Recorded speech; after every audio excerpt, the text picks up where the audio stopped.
Hi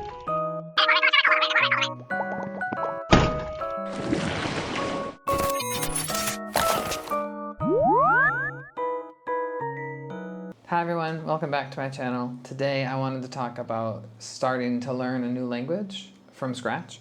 So the language I chose is German.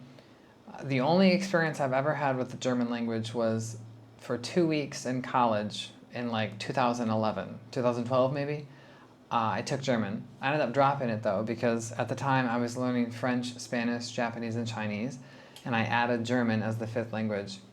And French and Spanish have similarities, Chinese and Japanese have similarities, but German was the odd one out, so when I was learning I just kept mixing it up with the other languages, so I ended up dropping it. But I wanted to do this because I want to kind of show you how I would go about planning doing self-study for a language, especially because I know, and lately I've seen many videos online of people claiming to get fluent in 30 days or, be like a native speaker in 67 days or 70 days or whatever. They pick these random numbers, then they give you this information like research has proven, science has proven, da-da-da-da-da-da-da. So, for the sake of this video, I'm not going to get into theory too much. I will talk a little bit about it, but I'm going to focus mainly on practical ways for you to plan learning a language from scratch. Now, one of the biggest things you have to worry about when you do that is what is your goal for learning the language? If you have no goal, or if your goal is simply, I like learning, there's a really good chance you're not going to be consistent enough to see valuable gains or like important gains in your learning. So for example, if you really like learning language and you like watching TV shows in language, and it's in a second language, you might be able to get fluent to the point where you could maybe watch a show and get the gist of what's going on. But because there's no concrete goal for you, there's a really good chance you're not going to reach the level you want to reach. So I would advise having a goal. One of the ways you can do that is you want to make sure that your goal is measurable, and so you have to figure out how would you measure it. So I'm going to show you an example with a goal that I have. So one of the goals I have is I want to pass a test. So let's say I want to pass the B2 level test for German.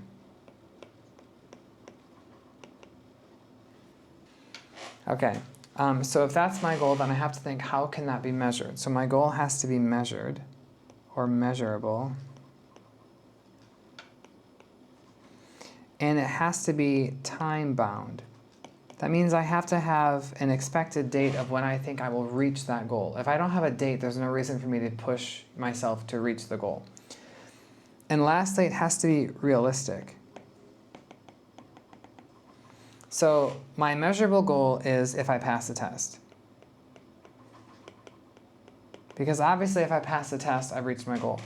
The time-bound part of the goal would be something like, maybe I want to try getting to this level in 12 months.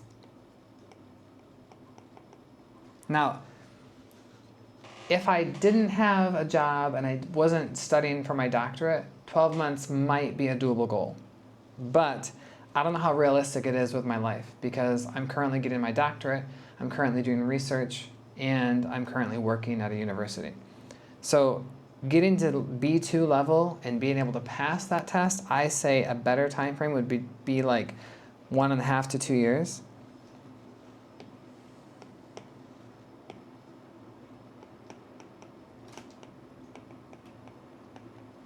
And the reason for this is because I know I'm human. There's going to be times where maybe I don't feel like studying, or maybe I'm sick, or maybe I have other things that I'm doing. So for example, I'm doing research this semester. Once the semester is over, for most of the summer and probably the beginning of the next semester, I'm going to be analyzing data. So I most likely will not have as much time as I would normally have. And then I'm also beginning I'm beginning my dissertation at the end of the year. So that would mean I probably can't study every day, and when I can study, it's probably only going to be about an hour or so. So I have to keep that in mind. Now, the other thing is after you have goals, or a goal, you have to have a plan. So you have to consider, if my goal is to pass the B2 test, how am I going to get to that goal? In my case, for my plan, I think what I should do is I should study on a weekly basis, at least 3 to 4 times per week. and each time should be about an hour. I think that would be a good way to do that. And then I need to use material that is comprehensible. So I'm sure you've seen other videos that talk about this. Stephen Krashen is a linguist. He has it's called a hypothesis, but you could technically say it's a theory. But the hypothesis is comprehensible input, that you need input plus 1, which means slightly above your level. Some people also use this thing, they say the 80-20 rule, which means that you should understand about 80% of what you hear. But research actually says that that's not true. You need to understand about 95% of what you hear. For reading, that number is more like 98%. So you have to understand 98 out of 100 words when you read, otherwise the text is too hard to learn incidentally.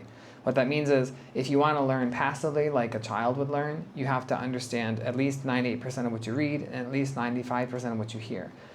That doesn't mean you can't learn if it's less than that. It just means it becomes more difficult and you're likely to become frustrated or to give up. If you're reading, the easier thing is you can stop, you can look up words, but when you're talking to someone or listening, you can't always stop. You might be able to ask them, but imagine if you're listening to a speech someone's giving. You can try to look up words, but you might lose track of the speech if you're looking up words constantly. I need to find material that is at my level, and because I'm starting from scratch, I would need very basic material. There's a few ways you can do this. I actually purchased some books that I'm going to show you in a second, and then I also found some online resources that were free. They're just like German books. Some of them have audio, some of them don't.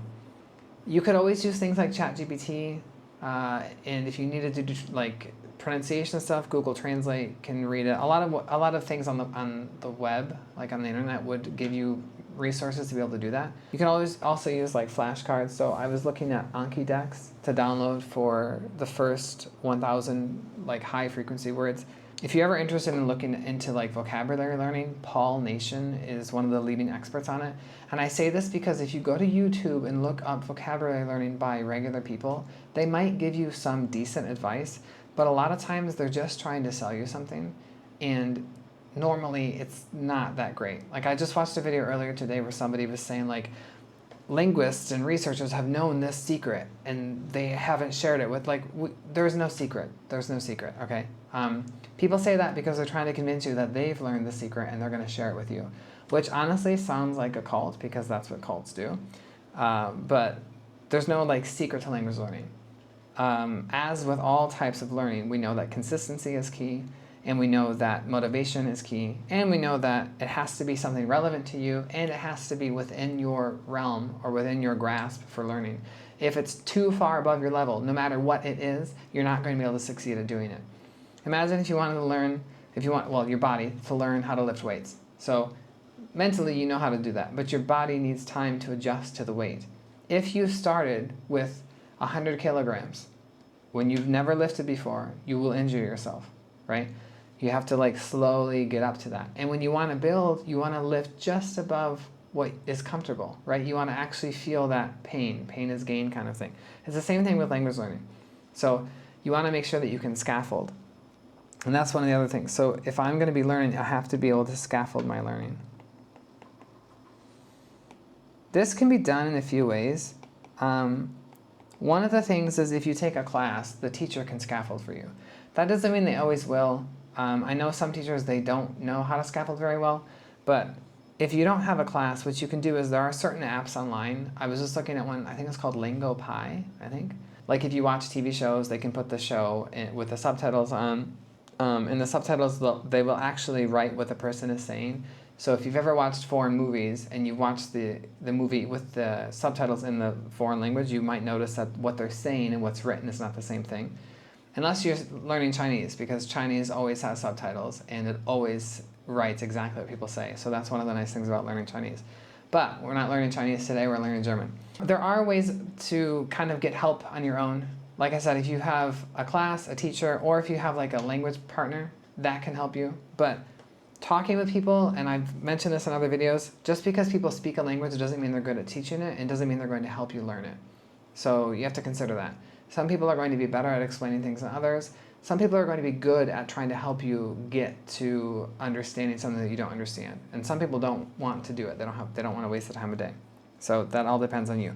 For me, the way that I'm going to do it, because I'm doing it completely alone, I don't have a language partner, I'll be using graded readers, which I'll show you in a second, the textbook that I have, and then YouTube channels. So some of the YouTube channels I haven't really looked at. It's just basic vocabulary stuff. But once you get a decent amount of vocabulary, you can start doing things like watching YouTubers in the language. Start watching children's cartoons in the language.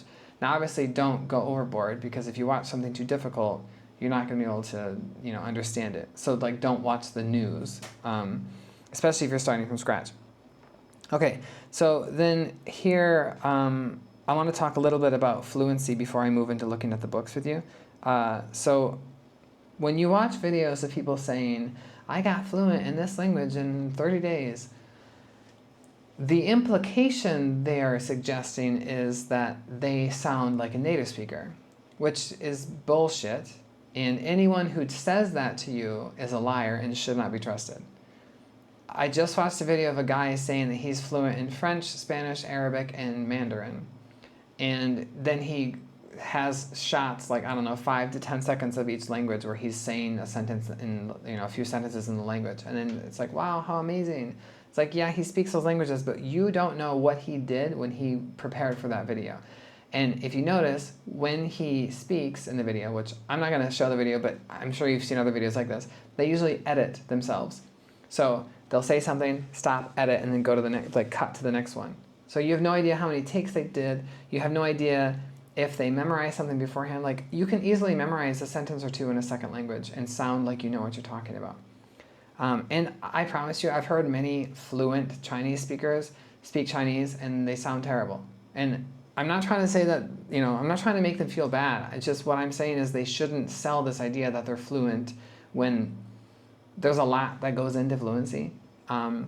Like, I would say pronunciation is not a part of fluency, but to say, like, I've shocked native speakers and it's suggesting that they sound native when they don't. And for some languages, like in Chinese, I've noticed that for some reason, if your Chinese is really bad, they love to exaggerate how great it is. I've noticed this a lot. Like, I used to have a friend, he could only say ni hao and shama. Ni hao means hello and shama means what. That's all he could say. And one time a child was like playing with him, and of course the kids, when you're playing with them, they want to talk to you, but he doesn't understand them, so he would just say ni hao to the child, and then the child was like, wow, 你会说中文啊? And then, which means like, you can speak Chinese, and he would just say shama, shama, because he doesn't know what they're saying. And so the kid would just keep talking, like what they want to do, what they want to play. And the parent heard this, and they said to me, wow, his Chinese is so good, like 他中文怎么这么好? Which means like, how could his Chinese be this good? And I'm standing there talking to the parent fluently in Chinese. We're having a conversation. And I was like, he can only say ni hao and shama, but they don't say anything to me about how great my Chinese is. They only say how great his Chinese is. And I've noticed this. I've been in China for 10 years. I've noticed this. Like, just because you get a compliment from somebody doesn't mean your language is good. And in fact, sometimes it can mean that it's bad. So just keep this in mind when somebody is trying to tell you. I used the secret method to get fluent in 30 days. Like, maybe they got to a certain level of fluency, like A1, which is the lowest level of fluency in the European framework. That's a level of fluency. So if you can say what your name is, maybe where you go to school, how to get to the bathroom, what color you like, that's a type of fluency. So if they say, I'm fluent in 30 days, I suppose they are, yes. But they're not like C1, C2 level fluency in 30 days. That takes time. So looking at fluency, usually one of the ways that it's measured is by the vocabulary you know. And so A1 fluency is 500 to 1,000 words. I should say like lemmas, but 500 words, that's like 500 active words, if I'm correct. And I think about 1,000 passive. So that's slightly above the level of a toddler. But a toddler would have better understanding than we would. But they're like active vocabulary, because toddlers, they speak around like 200 to 300 words. That fluency doesn't take very long to get to, especially if you have a lot of input. Because the like highest frequency words, the top 1,000 words, they're used so often that you can learn them rather quickly. It gets harder as you go on though. So I read something somewhere that like the top 1,000 words make up like 75% of spoken language. But when you get higher, like it's like 8,000 words make up 98% of the language. So going from 75, so 1,000 to 8,000, that's a huge jump, and it only increases by 23%, you know? So it's like, just because you speak 1,000 words, you might be able to communicate basic stuff, but you're not gonna be having long-winded conversations with somebody about politics or about, you know, like maybe traveling. You might be able to talk about things, bits and pieces here and there, but it's not gonna be like super in-depth, I guess is the word I'm looking for. So A2 is, I think like 1,000 to, I think 2,000. B1 is 2,000 to 3,000. B2 is 3,000 to 4,000. So the first two levels, like if you did a college course, normally the first two levels you would get in about a year, like 2 semesters. If you're like studying diligently and you're taking the classes, I think it would you could get around A2 fluency, or at least you would be like top A1 fluency, low A2 fluency. So you'd probably be around 1,000 to 1,500 words. And then normally the second year of college, you would be getting B1 to B2 fluency. And then if you majored in a language, usually by the time you graduate, you should be B2 to C1, usually, like if you're doing the major in school. But like keeping that in mind, that takes about 3 to 4 years. But you're not studying only that top subject, especially in the beginning of your schooling. And even if you are, sometimes like at my school, they had a Chinese, I think they had it's like an East Asian Studies major, but some of the upper level Chinese classes were taught in English, not in Chinese. So when they did like Chinese literature, there were sections of the class that were taught in English. So even if you take these advanced classes, you know, like it doesn't mean that you're just doing the language all the time for schooling. And then also the language itself might change the difficulty. So German is easier for an English speaker than Chinese is, although I think Chinese is pretty easy. Because Chinese has no like verb conjugations, no singular and plural. And they have the concept of tense, like time aspect, but they don't change their verbs to say, you know, past tense or future tense. So like that's a lot easier. And then in Chinese, all of the like characters are one syllable. So like when you speak, it feels like you're talking less. If you write it, it feels like you're writing more because it's like complicated to write. But if you're just talking, it feels like when you say things, it's easier to get them out of your mouth. Yeah. Whereas like if you're learning French and Spanish as an English speaker, those languages are much easier to learn, especially because they follow a lot of like syntax and grammatical functions. They have the same thing as like adding s or like making things plural and singular, you know, adding past tense morphemes, those kind of things. So for German, I would say to get to B2, a year and a half is probably a good goal, especially if I'm doing things like 3 to 4 times a week. And if on top of that, like once my level gets higher, I'm gonna have to study more. So like when you learn the first 1,000 words, that's done really easily. But as you try to learn more words, those words are used less frequently. And because they're used less frequently, it takes more time to learn them. So Paul Nation, he's mentioned in a few of his articles, but to learn a word incidentally, which means just by passively reading or passively listening, you need to encounter the word 8 to 20 times in different contexts. Now, the number of times of the word depends on what the word is and your motivation or interest in the word. So for example, a swear word is learned much faster than the word like pneumonia, right? So if you're learning a naughty word, of course you're gonna be motivated because it's like interesting, it's funny, you know. I'm gonna show you the books that I got. Let me put my Apple Pen down. Okay, so I bought 5 books, I think, and I think this one, let me see.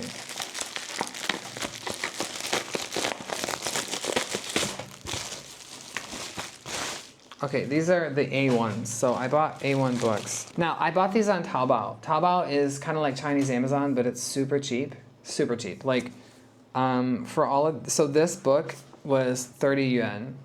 I think I actually paid less. I think I got like a special sale because I bought them all together. So I think I paid about 90 yuan for these, which is like $12 for 4 books. Whereas like if you bought these in the States, one book would probably be like $6 to $8. So keep that in mind.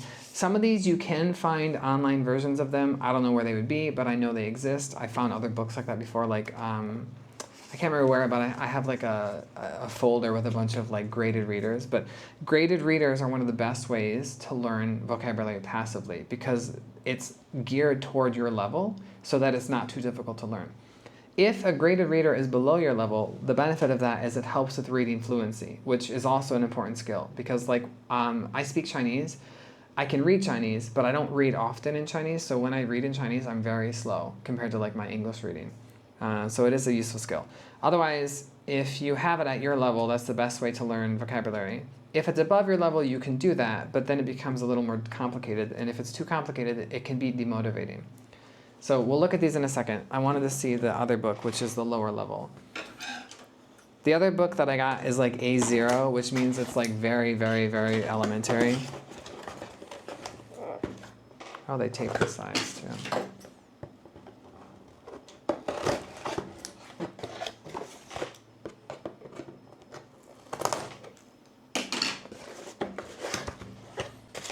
They really packed in this. Put it in a box and put it in this. Okay, this is a very tiny book. I mean, it doesn't surprise me because, so this is A0, which says 100 words. You know, so this is meant for I don't know anything kind of thing.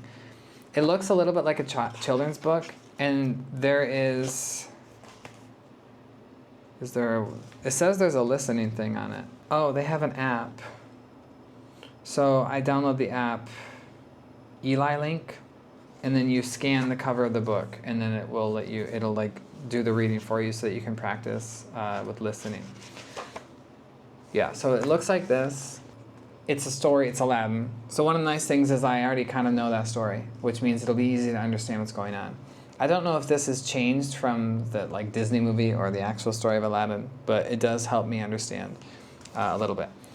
And if you have audio with books like this, one thing you can do is you can do what's called shadowing, which means like when you hear the reading, you can try to say it with it. Now, that's not going to make you speak fluently, but it'll help with pronunciation. It helps with you learning how to produce the sounds with your mouth. And then it can also help you practice reading skills. I will say when I first came to China and I spoke Chinese to people, my tongue got really tired because they use their tongue differently, especially when you use like there's like an SH sound in Chinese, they put their tongue back. So like sh, like that sh, they put their tongue back. And my tongue got really tired from going up and down all the time. So shadowing can actually help kind of prepare your muscles if you do go abroad, because otherwise your mouth will get tired. These books, they also have audio. I see in the back it says there's an MP3 download. It's in Chinese on the back because this originally, it's sold in China, so it's like meant for Chinese learners. So for example, like when they have their stuff in the back, like they explain it in Chinese. But I can read Chinese, which is why I was okay with getting this book. But they do have English versions of graded readers. Some languages have more than others. Like my friend's learning Russian, he said it's very hard to find graded readers in Russian. But like Spanish, French, English, yeah, those are, you're gonna have a lot more on those because those languages are more common. Even here, like they have a glossary in the back, and the glossary is translated into Chinese, not in English, which is fine with me because again, I speak Chinese. These books, because they're harder, I wouldn't read these right away. If I did read this right away, I would have to keep some type of a like book where I would write down new vocabulary words. And then I might make a list from that and try to learn those words. If you do that, if you make a list and you're going to learn words, you have to make sure that you do spaced repetition, which means you look at the words and you try to recall them maybe for like 10 minutes. So let's say I was going to learn 10 words. I would do 5 to 10 minutes of that where I have the German word, I flip over the card, look at the English word. Then take a break, do something else. You could listen to songs in German. You do something else where you're not like trying to learn words anymore. So you could passively do things, or you could do another task, like go play piano, go for a walk, go do something, drink a bottle of water, I don't know, whatever floats your boat. And then after 20, 30 minutes, come back and look at them again for 5 minutes. Doing that makes it a lot easier for your brain to, first of all, notice, hey, I encountered this a lot, so I need to remember this because it's important for my survival. That's like a biological perspective. But on the other side, it also helps you practice with recalling information, which is one of the keys to learning. If you've ever read like a textbook, you know how after certain parts, no one likes to do this, but it'll be like, stop and like think about this for a second and answer this question.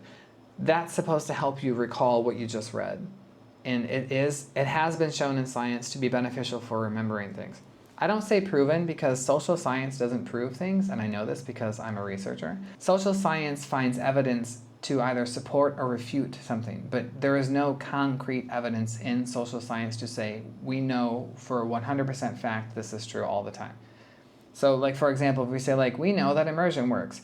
Okay, well, first of all, what kind of immersion? Second of all, does that kind of immersion work all the time for everyone in every situation for every language?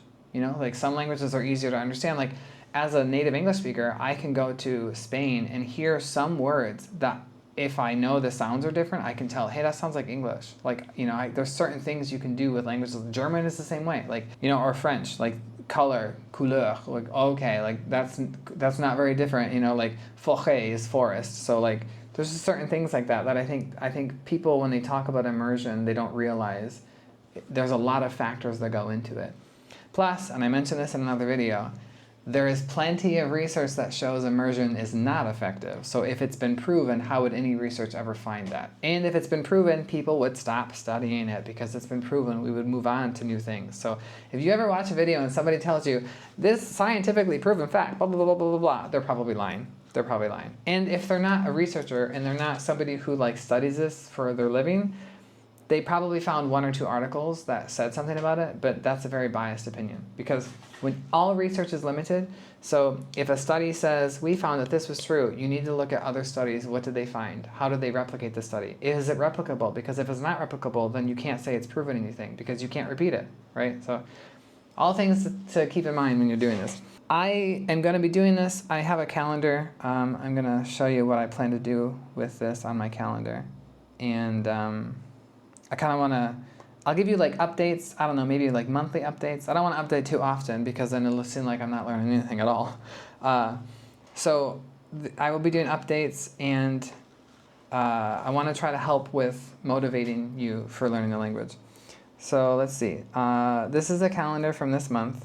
I can't do anything on Thursday, but I can start on Friday, although Friday I'm a little busy. So from like 1 to 3 on Friday, I go to the gym, and then 3 to 5 I'm hanging out with my partner and our friends. So we're going to KTV. So if I did anything with German, it would have to be at night. I think I could do that though. So I think I could maybe do like 8 p.m.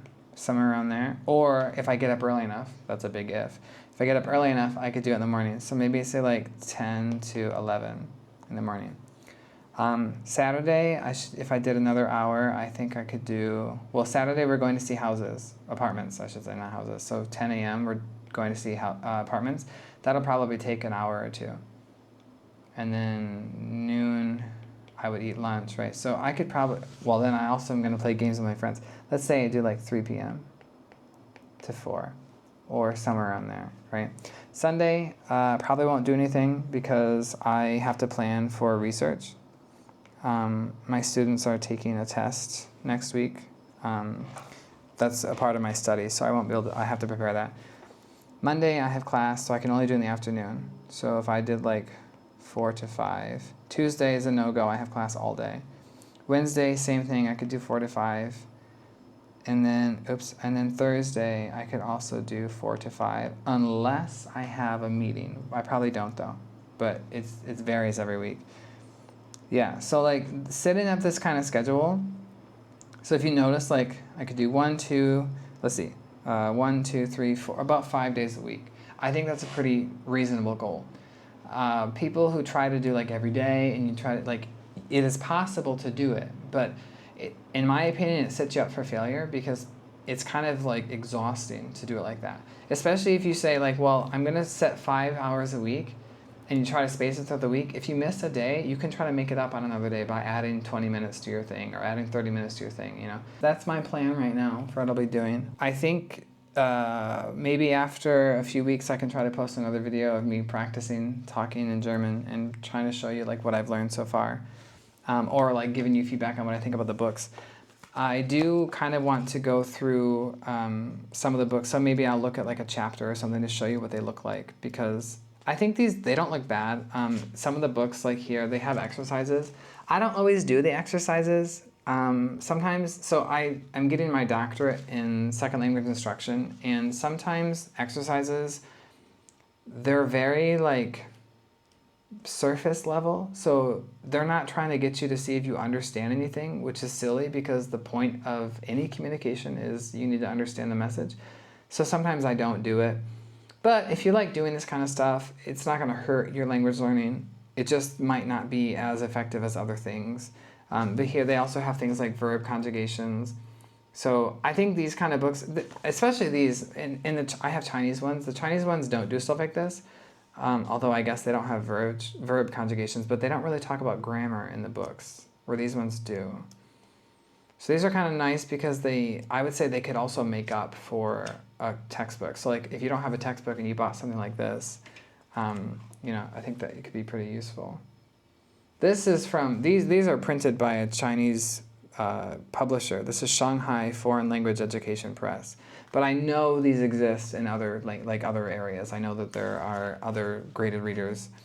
So if you have any questions, feel free to put them in the comments. I like responding to people, and unlike some of the YouTubers I see, I actually do have a background in language education and language instruction, at like studying and teaching it, and also learning languages. I'm not just, I read a study somewhere. Like my life's work has been doing this. So I've been doing it for the past like 5 or 6 years, I don't remember. But yeah, I'm very excited to start, and I'm excited to have you with me on this journey. So thanks for joining me.